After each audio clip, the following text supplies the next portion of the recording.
Við skulum aðeins ræða eignarhaldið sem að Andri kom nú aðeins inn á áðan. Það nú ekki öllum ljóst hverjir eiga náttúruauðlindirnar og stundum tölum við að þær eigi að vera í eigu þjóðarinnar. En hverjir eiga það raunverulega? Það skýrt og þarf að breyta lögum reglum náttúruauðlindir? Við skulum heyra í Aðalheiði Jóhannsdóttur lögmanni. Þegar við tökum orkuauðlindir á landi, að þá eru jarðhiti og grunnvatn og það aðallega jarðhiti og grunnvatn og reyndar líka jarðefni.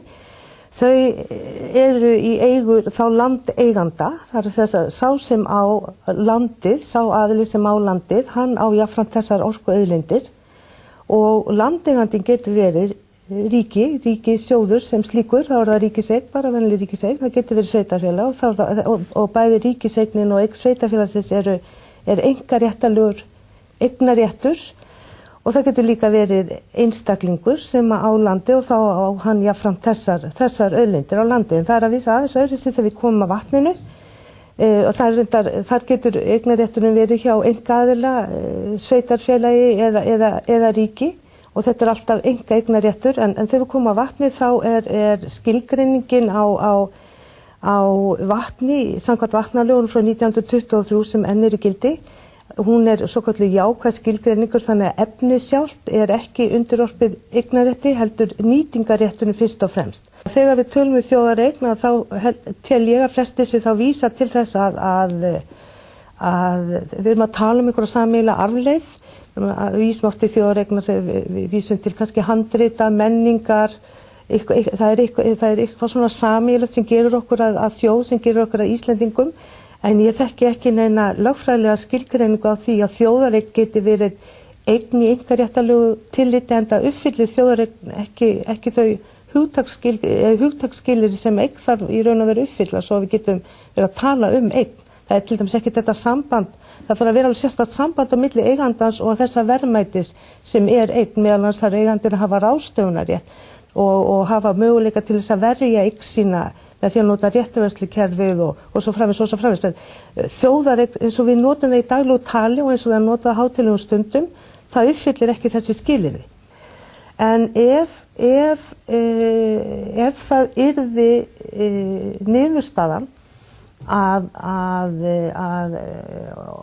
náttúruauðlindir og orkuauðlindir yrðu að einhvers konar ríkiseign í nýju stjórnarskrárákvæði sem að ég ekki viss að menn ætli sér að gera, að þá í raun og veru getur það haft í för með sér eigna tilfærslu frá þá ákveðnum aðilum til ríkisins og þá náttúrulega að greiða skaðabætur. En ég ekki viss að menn hafi þetta endilega í huga og ég held bara að þessar hugmyndir séu bara ekki alveg skýrar. En við viljum fyrir okkur þetta kerfi eins og íslenska kerfið þá erum við með í raun og veru ákveðna tvískiptingu sem endurspeglar í raun og svolítið gamaldags nálgun á umhverfis- og auðlindamál. Við erum annars vegar með svona súlus þar sem aðaláherslan á nýtingu og á réttindi, svo erum við með aðra þar sem áherslan á almannahagsmuni og umhverfisvernd. Og þetta hefur verið mjög lengi þannig hér og aðra þjóðir hafa gengið í gegnum þetta kannski aðeins á undan okkur, þá hef ég í huga nágranna þjóðirna, sérstaklega kannski Noreg og Svíþjóð. En ef við nálgumst alltaf þessar tvær súlur við svo einhverja tvo þætti sem ekki á sömu leið og þá nálgumst við alltaf frá tveimur ólíkum áttum og þá erum við með stöðugan núning á milli réttinda og milli almannahagsmuna. Það sem svo áríðandi að gera, það að horfa á þessi nýtingarmál með verndarmálunum og líta á þetta sem einn málaflokk og þá nauðsynlegt að sjá hvernig þetta virkar í kerfi. En svo ég komi að aðrinu sem þú spurður Þú spyr hvort að við höfum einhvers konar reglu sem geti aðstoða okkur við það að nýta ákveðnar auðlindir á sjálfbæran hátt.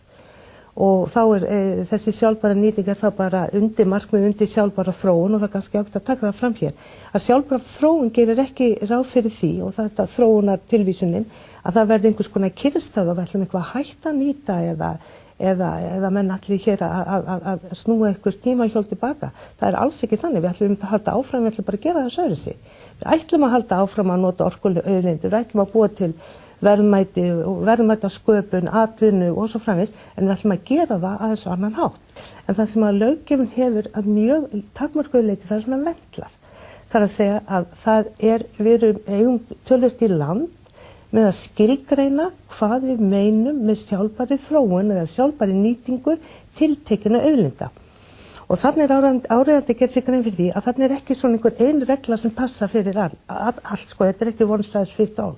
Við þurfum að taka hverja einstu auðlind og skoða hana sérstaklega og skilgreina, búa til ákveðna ramma í lagateksta og skilgreina í þessu tilviki þegar við erum með þessa auðlind, þá sjálfbær nýting þegar við nýtum hana svona.